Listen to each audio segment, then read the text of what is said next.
বিক্রম তার নৌকায় বসেছিল। হঠাৎ সে দেখল এক ক্ষুধার্ত বাঘ শিকারের সন্ধানে সমুদ্রে ঝাঁপিয়ে পড়ল। প্রথমে বিক্রমের কাছে বিষয়টি মজার লাগল, কিন্তু যখন সে লক্ষ্য করল বাঘটি তার দিকেই সাঁতার কাটছে, তখন তার হাসি ভয়ে পরিণত হল।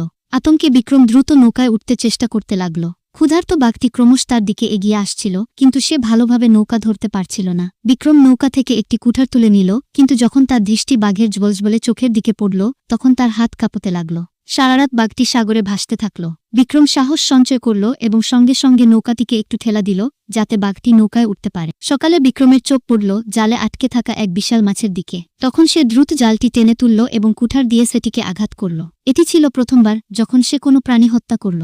তার মন খারাপ হয়ে গেল এবং চোখে পানি চলে এলো। ঈশ্বরের কাছে ক্ষমা চেয়ে বিক্রম বড় মাছটিকে লাইফবোটে রেখে দিল এবং বাঘটিকে খেতে দিল। রাত নামতেই বিক্রম সমুদ্রের সৌন্দর্যে হারিয়ে গেল।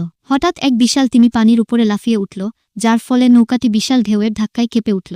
এখন বিক্রমের কাছে না ছিল খাবার, না ছিল বিশুদ্ধ পানি। তার সামনে ছিল শুধু এক অনিশ্চিত ভবিষ্যৎ আর এক ক্ষুধার্ত বাঘ।